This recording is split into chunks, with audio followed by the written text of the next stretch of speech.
après un épisode plutôt réussi, Gearbox Software prolonge l'univers de Borderlands avec un tout nouveau titre qui nous a été présenté par le lead designer, Grim Timmins, lors d'un event organisé par 2K Games. Ce deuxième épisode se déroule 5 ans après les événements de Borderlands, alors qu'un nouvel élément, l'Iradium, vient perturber ce monde déjà fragile. Si l'on retrouve quelques têtes bien connues durant l'aventure, Borderlands 2 propose d'incarner de nouveaux personnages ayant chacun un background et des aptitudes différentes. We have 4 new characters that players will get to play as. There's Salvador the Gunzerker, Maya the Siren, Axton the Commando, and then finally we have Zero the Assassin. They all have all new skills and abilities that players are going to do. In the demo that you played today, you got to play Salvador and Maya. Salvador can basically dual wield, it's called Gunzerk, and any 2 weapons that you find in the game you can dual wield. It can be dual rocket launchers, it could be a rocket launcher and a machine gun, or double sniper rifles, and whatever you want you can dual wield as the Gunzerker.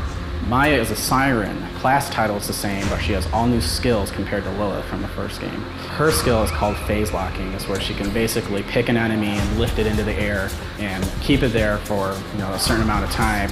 And then based on how you grow your character through skill trees, you can do extra damage to it in the air, you can steal health while it's in the air.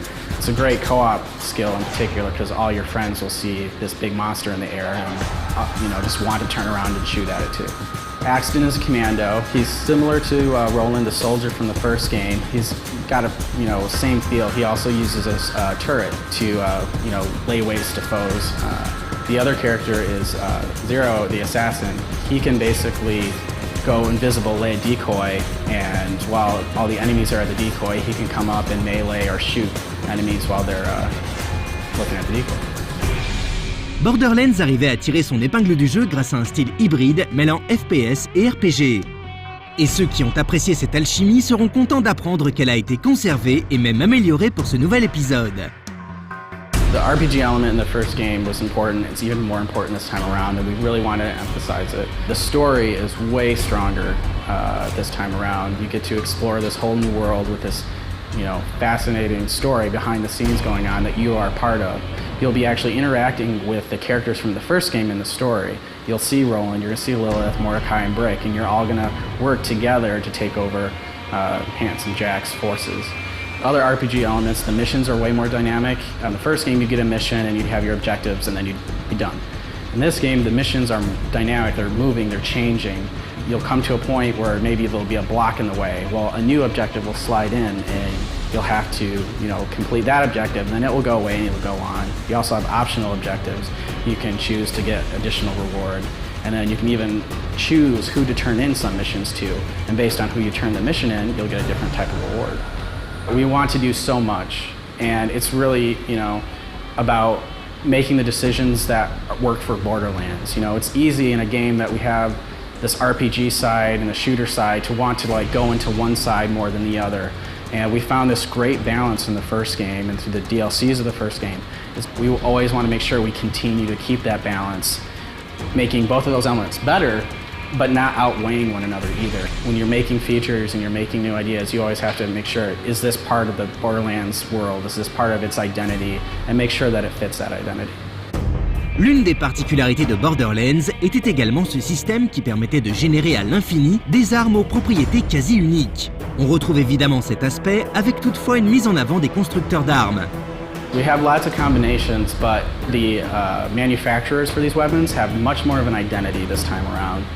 Different weapons will have a much greater different feel. You're not going to have to look just at stats to see what makes a gun different this time around. You're actually going to visually be able to see how different each weapon is. The Hyperion manufacturer, their weapons are classified by the longer you hold down the trigger, the more accurate they get. Whereas TDR, they're supposed to be kind of like throwaway, so when you go to reload, instead of putting a clip in, you'll just hawk the weapon and it acts as a grenade.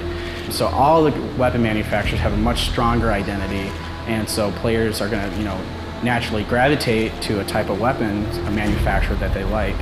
And like I said earlier, they just look so much more fantastic. Greater variety visually through the materials, the shapes, the silhouettes. You're going to find a gun that you love in this game without a doubt.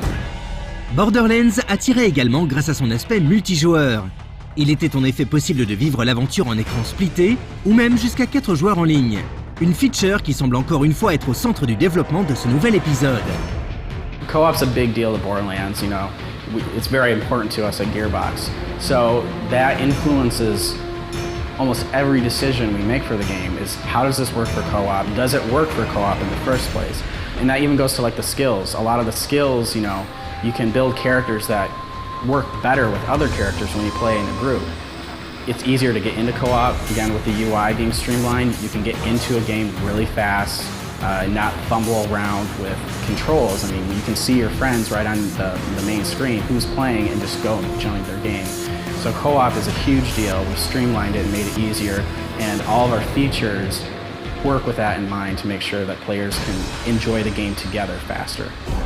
Gearbox Software semble être définitivement à l'écoute de sa communauté de fans, raison pour laquelle le studio a tenu compte de certains retours négatifs afin d'améliorer cette suite sur certains points. The menu systems are much more slick, they're easier on the eyes, but they're also more concise and easier to use. So it's like a win-win. It's easier to get into your inventory, it's easier to look at your skills and read everything. Another concern they had with the UI is, you know, it was sometimes a little easy to get lost. You'd have to go in your back menu to get to your menu or get to your map for the world. And now, right on your HUD is a mini map that kind of gives you a general sense of your environment. It's not spoiling the level for you, but it's telling you where your waypoints are, if there are any enemies nearby, and it just is a quick way to glance up to the screen and then get back into the game. You don't have to pause the game to look at a menu to like know where to go. You can just look up and just keep fighting. Malgré son statut de pré-alpha, cette version de Borderlands 2 était définitivement convaincante lors de la présentation. On espère donc que Gearbox Software continuera sur cette lancée et profitera du temps qui lui reste pour créer un maximum de contenu et affiner l'ensemble. Sortie du jeu prévue pour le 21 septembre prochain sur PC, Xbox 360 et PS3.